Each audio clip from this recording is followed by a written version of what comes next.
Pode. E aí você se converteu e, assim, você já estava naquele ambiente de igreja Uhum. e você já começou a se envolver, assim, em termos de atividades mesmo, de tomar frente de coisas, ou você seguiu apenas congregando? Como é que foi esse seu envolvimento, assim? Porque eu sei que você, em algum momento se enveredou mesmo por essa questão de tomar frente de coisas, É, de liderança, vamos dizer sim. assim, né? Eu acredito na liderança, como já existem textos, né, científicos que falam sobre isso, da liderança nata, né?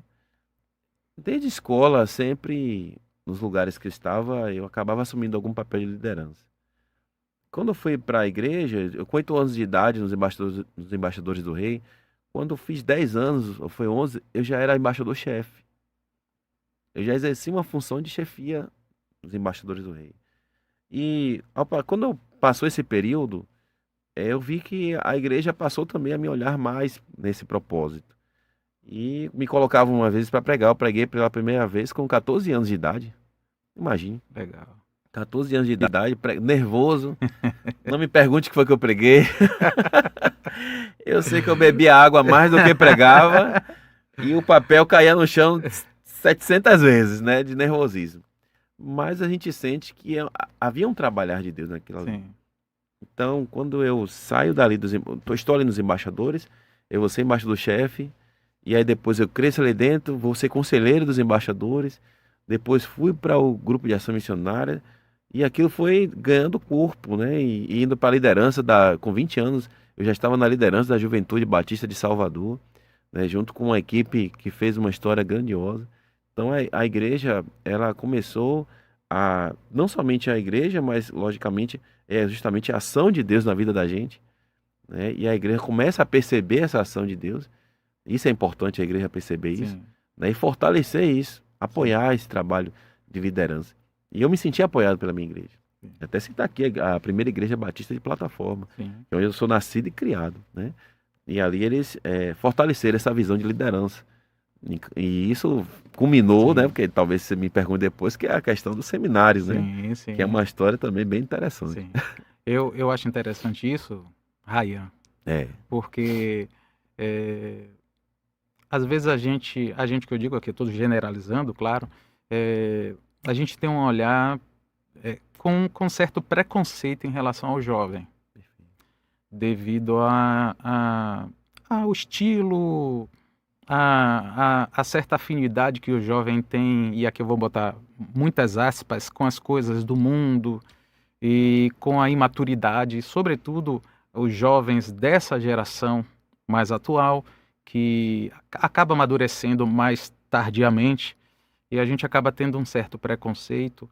E eu acho que isso é uma questão que a gente precisa, como igreja, ter muito cuidado, muito critério, porque se a gente não tomar cuidado, a gente vai perder muitas pérolas que um dia a gente já cultivou, Isso. que um dia a gente já lapidou, a gente vai perder justamente por esse preconceito. Hoje a gente tem tido dificuldade, e aqui eu estou novamente dizendo, generalizando, né?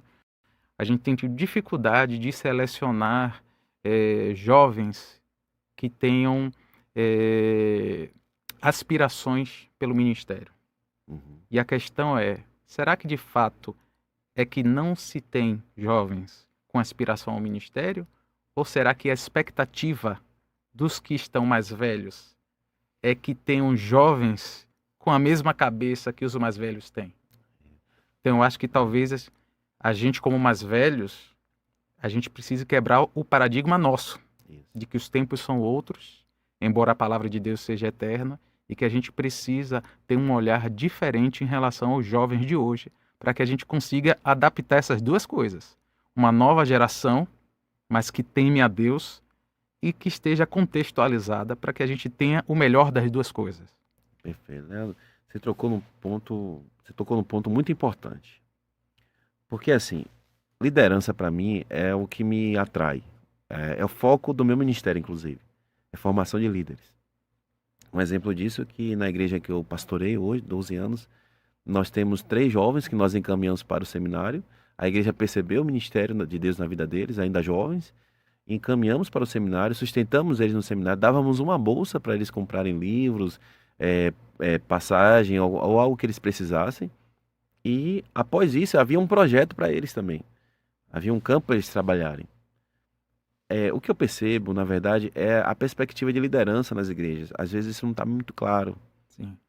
E está muito mais atrelado a quem está à frente e não a uma proposta de igreja, em termos de curto, médio e longo prazo. Por que é que eu falo isso? Porque eu tive líderes excelentes. E por que eles eram excelentes? Porque eles amavam a gente. Então, quando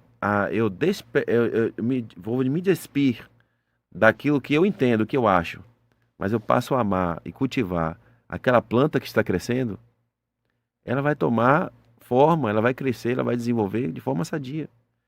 O que foi que esses grandes líderes lá atrás fizeram com a gente? Eles deram todas as condições para que nós nos tornássemos quem somos hoje, e não para que nós nos tornássemos quem eles eram ou quem eles queriam que nós fôssemos. Isso, exatamente. Então, eu acho que o que falta é isso. Líderes que estejam dispostos a regar e dar sustentação, apoio, mentorear, Sim. cuidar mesmo, zelar, para que eles sejam aquilo que Deus quer na vida deles. Amém.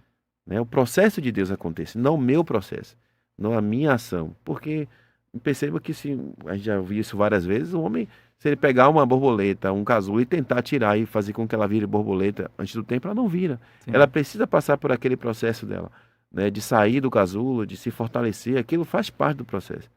Então, a gente percebe isso. E o amor é muito importante no processo. Sim.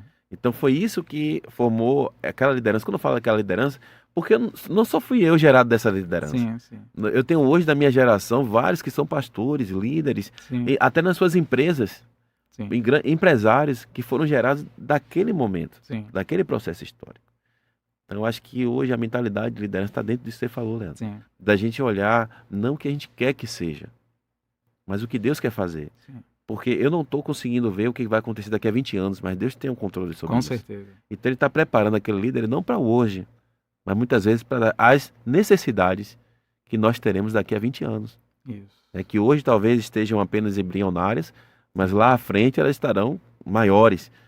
E precisam de líderes grandes, fortes, bem preparados para lidar com aquilo na frente.